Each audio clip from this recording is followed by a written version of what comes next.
KSRTC ബസ്സിൽ യാത്ര ചെയ്യുമ്പോൾ ടിക്കറ്റിൽ ഇതുപോലെ ഫീമെയിൽ മെയിൽ എന്നിങ്ങനെ രേഖപ്പെടുത്തിയിട്ടുണ്ടാകും. എന്നിട്ട് കോൺഗ്രസ് പ്രഖ്യാപിച്ച 5 ഗ്യാരണ്ടികളിലൊന്നായ സ്ത്രീകൾക്ക് KSRTC ബസ്സുകളിൽ യാത്ര സൗജന്യമാക്കുന്നതിന്റെ ഭാഗമായാണ് നടപടി. എത്ര സ്ത്രീ യാത്രക്കാരാണ് എന്റെ പൊന്നു സുഹൃത്തുക്കളെ, എന്തൊരു നുണയാണ് ഈ പറഞ്ഞുകൊണ്ടിരിക്കുന്നത്. മഹാനുണയല്ല പറഞ്ഞുകൊണ്ടിരിക്കുന്നത്.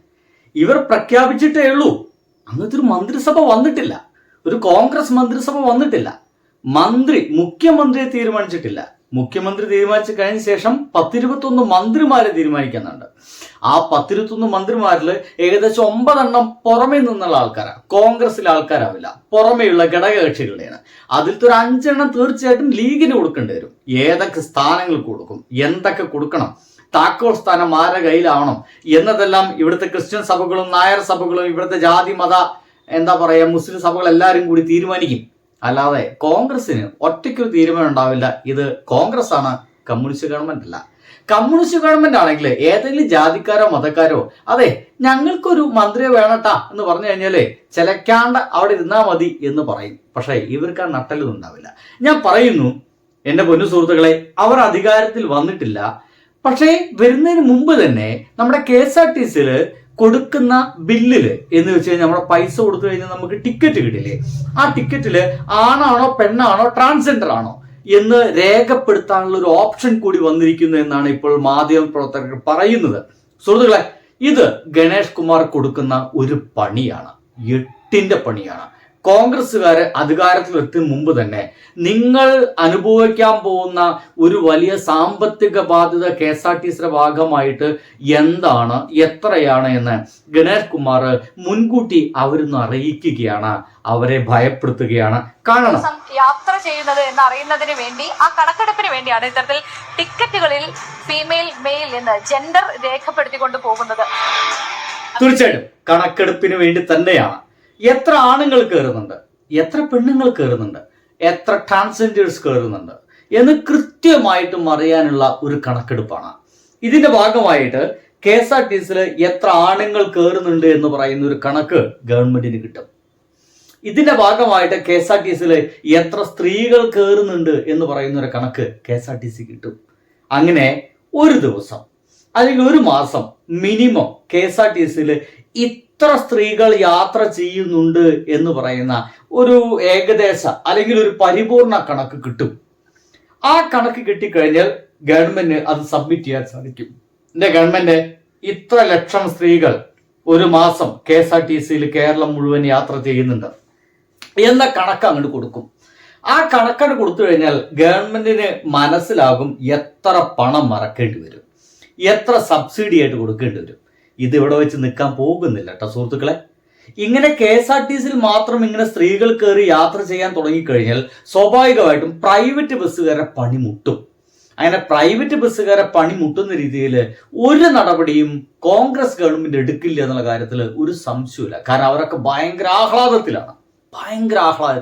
എന്താ KSRTC നിൽക്കാൻ പോവുകയാണല്ലോ എന്ന് പറയുന്ന ആഹ്ലാദത്തിലാണ്.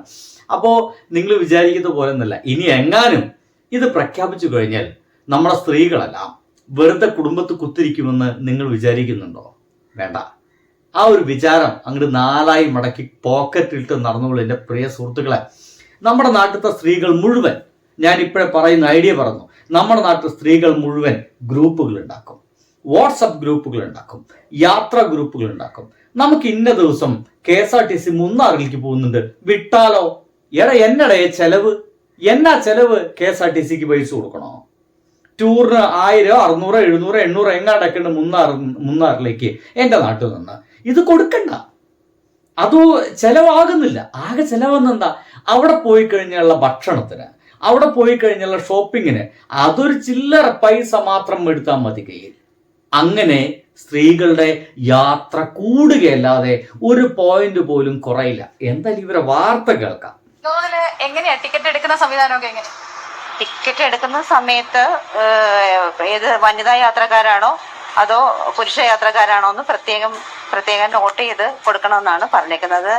അവിടെ അതിനുള്ള സംവിധാനം ഇന്നോട്ട് ഇംപ്ലിമെന്റ് ചെയ്തിട്ടുണ്ട്. ഇനി ഇത് എന്തിനു കൊടുത്തു എന്നുള്ളതാണ് എന്റെ സുഹൃത്തുക്കളെ. അവർ അധികാരത്തിൽ കയറിയിട്ടുള്ള ഇപ്പോഴും ഒരു കാവൽ മന്ത്രിസഭയാണ് കേരളത്തിനുള്ളത്. എന്ന് വെച്ച് കഴിഞ്ഞാൽ ഇപ്പോഴും വേണമെങ്കിൽ പറയാം പിണറായിയാണ് ഇപ്പോഴും ഭരിച്ചുകൊണ്ടിരിക്കുന്നത് എന്ന് വേണമെങ്കിൽ പറയാം. പേരിന് ഒരു കാവൽ മന്ത്രിസഭയുണ്ട്. ഇപ്പോഴും KSRTCയുടെ കാര്യങ്ങളൊക്കെ നോക്കുന്നത് നമ്മുടെ ഗണേഷ് കുമാറാണ്. ഗണേഷ് കുമാർ അധികാരത്തിൽ നിന്ന് വിട്ടൊഴിയുന്നതിന് മുമ്പ്, പരിപൂർണമായിട്ട് അങ്ങോട്ട് ഒഴിയുന്നതിന് മുമ്പ് ഗണേഷ് കുമാർ ഒരു പണി കൊടുക്കുകയാണോ ഇത് എന്ന് എനിക്ക് സംശയം തോന്നുന്നുണ്ട്. നിങ്ങൾക്ക് ആർക്കെങ്കിലും സംശയം തോന്നുന്നുണ്ടെങ്കിൽ എൻ്റെ ഒപ്പം നിൽക്കണമെന്ന് ഞാൻ ഇപ്പം തന്നെ പറയുന്നു. എനിക്ക് സംശയം തോന്നുന്നുണ്ട് ഇത് ഗവൺമെന്റിലേക്ക് അല്ലെങ്കിൽ ഇനി വരാൻ പോകുന്ന കോൺഗ്രസ്സുകാർക്ക് ഭീമമായ തുകയാണ് സുഹൃത്തുക്കളെ നിങ്ങൾ ഇനി ചെലവഴിക്കാൻ പോകുന്നത്. എത്ര കാലം ഇതുമായിട്ട് നിങ്ങൾക്ക് മുന്നോട്ട് പോകാൻ കഴിയും എന്നുള്ള ഒരു വലിയ ചോദ്യചിഹ്നം ഇട്ടുകൊടുത്തിട്ടേ ഗണേഷ് കുമാർ പുറത്തേക്ക് ഇറങ്ങുള്ളൂ എന്നർത്ഥം. കണക്കെടുപ്പിന് വേണ്ടിയിട്ടാണ് ഇപ്പൊ 12 വയസ്സിന് താഴെയുള്ള പിള്ളേരുടെയൊക്കെ ടിക്കറ്റിൽ ചൈൽഡ് എന്ന് മാത്രമേ ഉള്ളൂ. അവർക്ക് ബോയ് ആണോ ഗേൾ ആണോ എന്നുള്ളത് പ്രത്യേകം പറയുന്നില്ല. നിലവിൽ 12 വയസ്സിന് മുകളിലേക്കുള്ളവരുടെ കണക്കെടുപ്പ് അത്രേ ഉള്ളൂ. ഇപ്പൊ ഒരു തുമ്പോളിക്ക് ഒരു ടിക്കറ്റ് എടുക്കുവാണെങ്കിൽ അപ്പൊ ഇതിനകത്ത് മെയിൽ ഓർ ഫീമെയിൽ എന്ന് ഇവിടെ ഇങ്ങനെ വരും. മെയിൽ ഇപ്പൊ ഒരാളാണെങ്കിൽ ഒരാളെന്ന് കൊടുക്കുക, ഫീമെയിൽ ഒരാളാണെങ്കിൽ 1, 2 ആണെങ്കിൽ 2. അത് കഴിഞ്ഞേച്ച് അത് ടിക്കറ്റ് വന്നു കഴിയുമ്പോൾ ചൈൽഡ് ഉണ്ടെങ്കിൽ ഓൾ കാറ്റഗറീസിൽ അത് വേറെ സെക്ഷൻ ആയിട്ടാണ് ചൈൽഡിന്റെ നടക്കുന്നത്. അപ്പൊ എടുത്ത് കഴിഞ്ഞിട്ട് ഇന്നോട്ടാണിത് വന്നേക്കുന്നത്. വൈകിട്ടാകുമ്പോഴത്തേക്കും മെഷീൻ തന്നെ എത്ര ഫീമെയിൽ മെഷീനകത്ത് കണക്ക് വന്നോളും. അപ്പൊ അത് തീർച്ചയായിട്ടും അത് മെഷീന്റെ അകത്ത് ആ ഒരു കണക്ക് വന്നുകൊള്ളും എന്നുള്ളതാണ് ഇവർ പറയുന്നത്. ശരിയാണെന്നേ, മെഷീന്റെ അകത്ത് ആ കണക്ക് വരും. അങ്ങനെ ഒരു ദിവസം തന്നെ എത്രത്തോളം സ്ത്രീകൾ യാത്ര ചെയ്യുന്നുണ്ട് എന്ന് പറയുന്ന കാര്യങ്ങളൊക്കെ ഏകദേശം ഗവൺമെന്റിന് കിട്ടുമെന്നർത്ഥം. സത്യം പറഞ്ഞു കഴിഞ്ഞാൽ ഒരു ടൈം ബോംബ് കൊടുക്കുകയാണ്. ഒരു ടൈം ബോംബ് ഇട്ടേച്ചിട്ടാണ് നമ്മുടെ ഗണേഷ് കുമാർ പോകുന്നത്. അത് ഒരു ഗംഭീര ടൈം ബോംബാണ് ഗണേഷ് കുമാർ സെറ്റ് ചെയ്യുന്നത്. ഇതിന്റെ ഭാഗമായിട്ടാണ് ഈ ജെൻഡർ ടിക്കറ്റ് എന്നൊക്കെ അവിടെ പറയാം. ഇനി പല ആളുകൾക്ക് സംശയമുണ്ട്, എന്താണ് ഈ ജെൻഡർ ടിക്കറ്റ് എന്നൊക്കെ വെച്ചാൽ ഒരു പേടിയും പേടിക്കണ്ട. നിങ്ങൾ ബസ്സിൽ കയറി കഴിഞ്ഞാൽ നിങ്ങൾ അവരുടെ കയ്യിൽ ഒരു ATM കണ്ടിട്ടുണ്ടായിരിക്കും, ഒരു ഇലക്ട്രോണിക് മെഷീൻ കണ്ടിട്ടുണ്ടായിരിക്കും. അതുവഴിയാണ് ഇപ്പോൾ ബില്ലൊക്കെ, പഴയ ബില്ലൊക്കെ മാറിയിരിക്കുന്നു. ഈ ഒരു ഇലക്ട്രോണിക് മെഷീൻ കാണാം. ആ മെഷീനിൽ ഇപ്പോൾ പറഞ്ഞ പോലെ സ്ത്രീയാണോ ആണാണോ പെണ്ണാണോ എന്ന കാര്യങ്ങളൊക്കെ അതിൽ രേഖപ്പെടുത്താം. അതിന്റെ ഭാഗമായിട്ട് കൃത്യമായിട്ടുള്ള കണക്ക് കിട്ടും. ഈവൻ ഞായറാഴ്ചകളിൽ കൂടുതലായിട്ട് യാത്രക്കാരുണ്ടോ, കുറവ് യാത്രക്കാരാണോ എന്നടക്കമുള്ള എല്ലാ കണക്കുകൾ കിട്ടും. ഇതിന് വേണമെങ്കിൽ ഇപ്പോൾ സോഷ്യൽ മീഡിയയിൽ പറയുന്നത് ഇത് ഗണേഷ് കുമാറിന്റെ ഒരു മാസ്റ്റർ സ്ട്രോക്കാണ്. ഗണേഷ് കുമാറിന്റെ മാസ്റ്റർ സ്ട്രോക്ക് തന്നെയാണ്. UDF ഈ പ്രഖ്യാപനം നടത്തിയിട്ടുള്ളൂ. അവർ നടപ്പിൽ വരുത്തുമെന്നോ ഇതിന്റെ ഭാഗമായിട്ട് വിജ്ഞാപനം പുറപ്പെടുവിക്കുകയോ അതിന്റെ അടിയിൽ ഏതാണ് മന്ത്രി എന്ന് അറിയില്ലല്ലോ, ഏതെങ്കിലും മന്ത്രി ഒപ്പിടുകയോ ഒന്നും വന്നിട്ടില്ല. പക്ഷെ അതിനു മുമ്പ് തന്നെ ഇത് നടപ്പിലാക്കിയാൽ വെറും 2 മാസം കൊണ്ട് KSRTCയും നാട്ടുകാരും വഴിയാധാരമാക്കും. എഴുതി വെച്ചോളൂ, ഇത് നടപ്പിലാക്കിയാൽ വെറും 2 മാസം കൊണ്ട് KSRTCയും നാട്ടുകാരും KSRTCയിലെ ജീവനക്കാരും വഴിയാധാരമാകും എൻ്റെ പ്രിയപ്പെട്ട കോൺഗ്രസ്സുകാരെ എന്ന് ഗണേഷ് കുമാർ ഒരു ലിസ്റ്റ് അങ്ങോട്ട് കൊടുക്കുകയാണ്, ഒരു കണക്കങ്ങോട്ട് കൊടുക്കുകയാണ്. അതുകൊണ്ടാണ് ഇത്രയും ധൃതി പിടിച്ചിട്ട്. ഇതിപ്പോ എന്തിന്?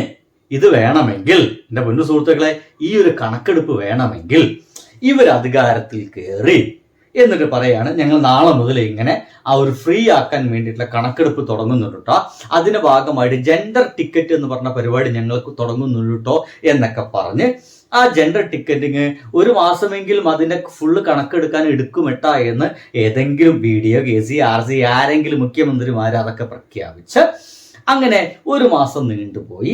ആ 1 മാസം കഴിഞ്ഞ് അതിനെ കണക്ക് മുഴുവനായിട്ട് കിട്ടിയിട്ടില്ല കേട്ടോ, കണക്ക് കിട്ടിയാൽ മാത്രമേ സ്ത്രീകൾക്ക് യാത്ര അനുവദിക്കാൻ പറ്റുള്ളൂ എന്നൊക്കെ വീണ്ടും കള്ളത്തരങ്ങളൊക്കെ പറഞ്ഞ് അങ്ങനെ കണക്ക് കിട്ടിക്കഴിഞ്ഞതിന് ശേഷം ആ കണക്ക് മിക്കവാറും ഇവർക്ക് കിട്ടാൻ 6 മാസം പിടിക്കും. അങ്ങനെ 6 മാസത്തിന് ശേഷം ഇത് വേണമെങ്കിൽ നടപ്പിലാക്കേണ്ടതെന്നൊക്കെ ആലോചിച്ച് അപ്പോഴത്തേക്കും ജനങ്ങൾ ഈ കാരണ്ടിയൊക്കെ മറന്നിരിക്കും. അവരാരും ചോദ്യം ചെയ്യാൻ പോകുന്നില്ല. പ്രത്യേകിച്ച് നമ്മുടെ മാധ്യമങ്ങൾ ഈ ചോദ്യം ചോദിക്കുകയേയില്ല. അത്തരത്തിലുള്ള പ്രത്യേക തരത്തിലുള്ള ഒരു പ്രിവിലേജ് ഈ മാധ്യമങ്ങൾ പലപ്പോഴും ഈ കോൺഗ്രസ്സുകാർക്ക് കൊടുക്കാറുണ്ട്. അങ്ങനെ ഇത് അങ്ങോട്ട് വിസ്മരിച്ചു പോകും, മറന്നു പോകും എന്ന് കൃത്യമായിട്ടും ബോധ്യമുള്ള ഗണേഷ് കുമാർ നിങ്ങൾ അങ്ങനെ മറക്കണ്ട, നിങ്ങൾക്കുള്ള കണക്ക് ഞങ്ങൾ ഇറങ്ങുന്നതിന് മുമ്പ് തന്നെ തരാം എന്നാണ് ഗണേഷ് കുമാർ പറയുന്നത്. അതുകൊണ്ടായിരിക്കും ഇത്രയും ധൃതി പിടിച്ചിട്ട് അവർ അധികാരത്തിൽ കയറിയിട്ടില്ല. അപ്പോഴേക്കും കാവൽ മന്ത്രിസഭയിലത്തെ ഗണേഷ് കുമാർ ഇത്രയും ധൃതി പിടിച്ചിട്ട് ഈ ഒരു കണക്കുണ്ടാക്കുന്നത്. ഇതിന് പുറകിൽ കൃത്യമായിട്ടുള്ള ഒരു അജണ്ടയുണ്ട്. ആ അജണ്ട എന്ന് പറയുന്നത് കോൺഗ്രസിന് കുടുക്കുക എന്ന് പറയുന്ന അജണ്ട അല്ലാതെ വേറെ ഒന്നുമില്ല എന്നുള്ളതാണ്. ഇനി ഈ കണക്കിന്റെ ഭാഗമായിട്ട് എന്തൊക്കെ കാര്യങ്ങളാണ് മനസ്സിലാവുക. ഒന്ന്, ഭീമമായ സാമ്പത്തിക ബാധ്യത പുറത്താക്കും. എന്ന് വെച്ച് കഴിഞ്ഞാൽ ആളുകൾക്ക് മുഴുവൻ മനസ്സിലാവും എത്രത്തോളം ബാധ്യത വരും KSRTCക്ക് ഇത് യാത്ര ചെയ്ത് കഴിഞ്ഞാൽ. ഇപ്പൊ തന്നെ KSRTCയിൽ പ്രതിദിനം യാത്ര ചെയ്യുന്നത് 29 ലക്ഷം പേരിൽ 18 ലക്ഷത്തോളം സ്ത്രീകളാണ്. 29 പേരുള്ളത്, ലക്ഷം പേരുള്ളത്, അതിൽ 18 ലക്ഷത്തോളം സ്ത്രീകളാണ് KSRTCയിൽ യാത്ര ചെയ്യുന്നത്. ഇപ്പൊ നമുക്ക് ഏകദേശം ഒരു കണക്കാണ് കേട്ടോ, ഇത് കൃത്യമായിട്ടുള്ള കണക്ക് കിട്ടിയിട്ടില്ല. ഈ 18 ലക്ഷത്തോളം പേർക്ക് മുഴുവൻ ഫ്രീ ആയിട്ടുള്ള യാത്രയാണ് ഇവർ നടപ്പിലാക്കാൻ പോകുന്നെങ്കിൽ കോടികളുടെ ബാധ്യത തീർച്ചയായിട്ടും വരും. ആ ഒരു ബാധ്യത കണക്ക് ജനങ്ങളുടെ മുമ്പിലേക്ക് എത്തും. അപ്പോ രണ്ട് കാര്യമുണ്ട്. ഇപ്പോ ഗണേഷ് കുമാർ ഇറങ്ങുന്നതിന് മുമ്പ് കണക്കാണ് കൊടുത്തു കഴിഞ്ഞു, ഇത്ര ലക്ഷം സ്ത്രീകൾ യാത്ര ചെയ്യുന്നുണ്ട്, ഇനി അവർക്ക് ഫ്രീ ആയിട്ട് കൊടുത്തോളൂ. നിങ്ങൾ കണക്കെടുക്കാൻ വേണ്ടിയിട്ട് സമയം വൈകി എന്നൊക്കെ വലിയ മെനക്കെടും നുണയൊന്നും പറഞ്ഞിങ്ങനെ മുന്നോട്ട് പോകണ്ട. പണ്ടത്തെ വയനാട് കണക്ക് പോലെ കല്ലിട്ടു, വീട് പണി നടന്നു, ഞങ്ങൾ തരം തിരിച്ചു, ആന ഇറങ്ങി, ആന പോയി, അതുവഴി പോകുമ്പോൾ DYFIക്കാർ തടഞ്ഞു, ഇന്നുള്ള നുണകളൊന്നും പറയണ്ടെന്നേ. കണക്കിതാ നിങ്ങൾ കൊടുത്തോ. ഇപ്പൊ 18 ലക്ഷം സ്ത്രീകൾ യാത്ര ചെയ്യുന്നുണ്ട്, 18 ലക്ഷം സ്ത്രീകൾക്കുള്ള ഫ്രീ യാത്ര സംഗതി അങ്ങോട്ട് കൊടുത്തോളൂ എന്ന് പറഞ്ഞിട്ട് കൊടുക്കുകയാണ്. ഇനി ഇത് പാലിച്ചില്ലെങ്കിൽ നാണക്കേടാണ്. ഈ കണക്കുകൾ കണ്ടിട്ടൊക്കെ ഈ പദ്ധതി എങ്ങാണ്ട് നടപ്പിലാക്കാൻ മടിച്ചാൽ ജനങ്ങൾക്കിടയിൽ തുടക്കത്തിൽ തന്നെ UDF ഗവൺമെന്റ് നുണ പറഞ്ഞാണ് കയറിയത്, അവര് ഇത് നടപ്പിലാക്കാൻ വരുത്തല്ല, നമ്മളെ പറ്റിക്കുകയായിരുന്നു എന്ന് തുടക്കത്തിൽ തന്നെ ജനങ്ങൾക്ക് ബോധ്യമുണ്ടാവും.